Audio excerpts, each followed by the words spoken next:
ബഹുമാനപ്പെട്ട പ്രതിപക്ഷ നേതാവ്, ബഹുമാനപ്പെട്ട നിയമം, വ്യവസായ കയർ വകുപ്പ് മന്ത്രി. സർ, വളരെ ഗൗരവതരമായ ഒരു പ്രശ്നം ഞാൻ സഭയുടെ മുമ്പാകെ ഉന്നയിക്കുകയാണ്. ഈ കേരളം, ഗുജറാത്ത്, ആൻഡമാൻ നിക്കോബാർ മേഖലകളിലെ കടലിൽ നിന്ന് മണലും ധാതുക്കളും ഖനനം ചെയ്യാനുള്ള സ്വകാര്യ കമ്പനികളിൽ നിന്ന് കേന്ദ്ര സർക്കാർ ടെൻഡർ ക്ഷണിച്ചിരിക്കുകയാണ്.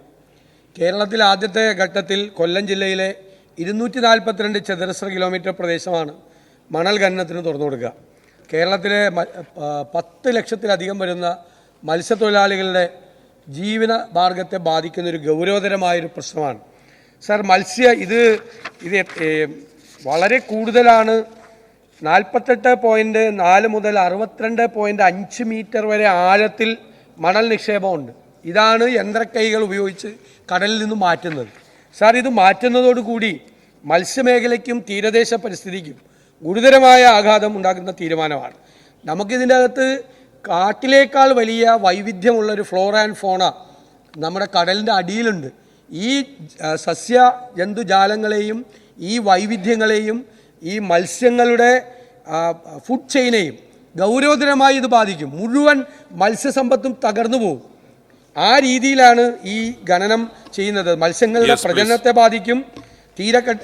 കടലിലെ ഖനനം നടത്തുന്നത് അതുപോലെ വൻതോതിൽ നമുക്ക് വിദേശ നാണ്യവും തൊഴിലവസരങ്ങളും നൽകുന്ന മത്സ്യബന്ധന മേഖലയെ ആശ്രയിച്ച് കഴിയുന്ന കുടുംബങ്ങൾ മുഴുവൻ പട്ടിണിയിലേക്ക് പോകും.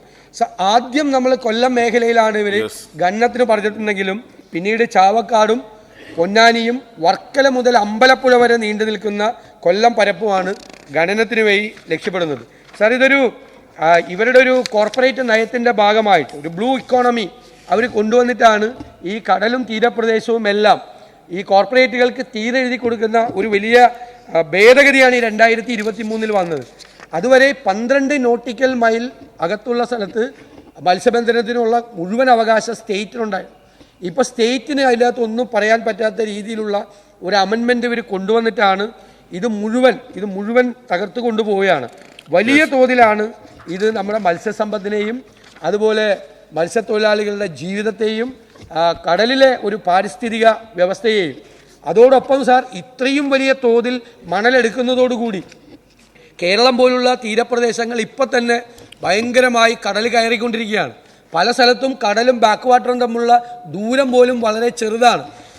ഹെക്ടർ കണക്കിന് സ്ഥലമാണ് കടലെടുത്തുകൊണ്ട് പോകുന്നത്. ഇപ്പോൾ നമ്മൾ തീരമായി കാണുന്ന സ്ഥലം അടുത്ത മൺസൂൺ വരുമ്പോൾ ഇപ്പോൾ ഇല്ല.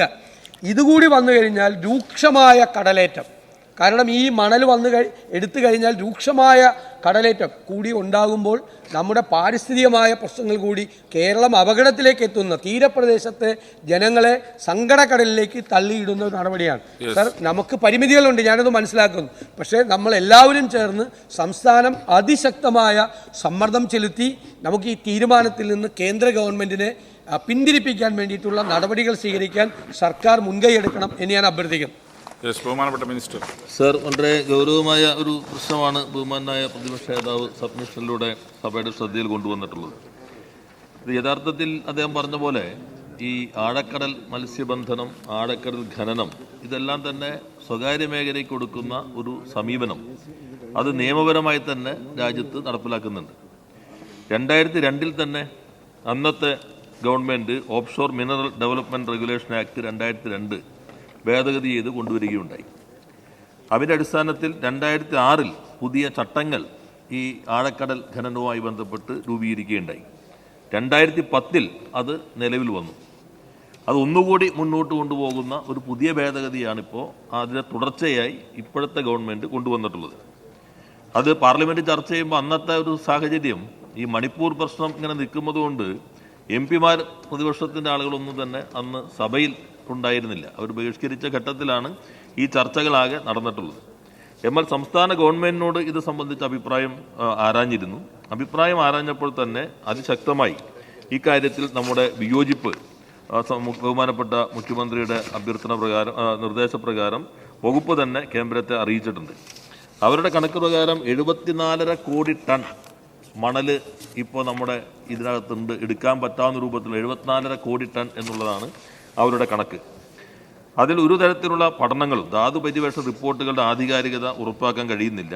അതോടൊപ്പം തന്നെ തീരദേശ സംസ്ഥാനങ്ങളുടെ സുരക്ഷയും അവകാശവും സംരക്ഷിക്കാതെയാണ് ചട്ടഭേദഗതി വരുത്തിയിട്ടുള്ളത്. ഒരു പഠനവും കൂടാതെയാണ് ധാതു പര്യവേക്ഷണം ഉൾപ്പെടെയുള്ള കടൽ ഖനനം സ്വകാര്യ മേഖലയ്ക്ക് 50 വർഷത്തേക്കാണ് തുറന്നു കൊടുക്കുന്നത്. ഇത് വലിയ പാരിസ്ഥിതിക സാമൂഹിക പ്രത്യാഘാതങ്ങൾ ഉണ്ടാക്കുമെന്ന കാര്യം നമ്മുടെ സംസ്ഥാനം വിയോജിപ്പിനകത്ത് വ്യക്തമാക്കിയിട്ടുണ്ട്. ഇതുകൂടാതെ ഓഫ്ഷോർ ധാതുക്കളുടെ ഖനനവുമായി ബന്ധപ്പെട്ടും ആക്ടിൻ്റെ ഭേദഗതി ഇതിനൊപ്പം വന്നിരുന്നു. അന്ന് നമ്മൾ ശക്തമായി ആവശ്യപ്പെട്ടു. അതിനെ തുടർന്ന് ഞാനും ബഹുമാനായ ധനകാര്യമന്ത്രിയും പിന്നെ അവിടുത്തെ MP-മാർ പ്രേമേന്ദ്രൻ ഉൾപ്പെടെ MP-മാർ എല്ലാവരും മന്ത്രിയെ കണ്ടു. അതിനകത്ത് ചില മാറ്റങ്ങൾ വരുത്തുകയുണ്ടായി.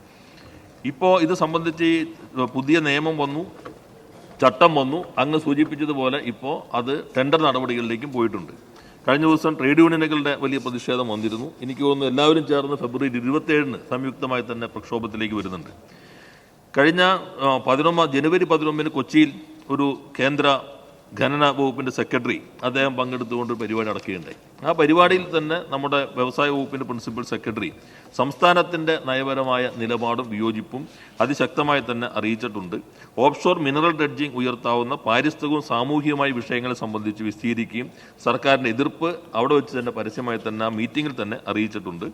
2025 ജനുവരി 19 ഒറീസയിൽ ഭുവനേശ്വരിൽ നടന്ന 64ാമത് സെൻട്രൽ ജിയോളജിക്കൽ പ്രോഗ്രാമിംഗ് ബോർഡിൽ അത് ചർച്ചയ്ക്ക് വന്നപ്പോഴും ഈ വിഷയത്തിൽ കേരളത്തിൻ്റെ അഭിപ്രായം നമ്മുടെ ശക്തമായി വിയോജിപ്പും ആ യോഗത്തിലും അറിയിച്ചിട്ടുണ്ട്.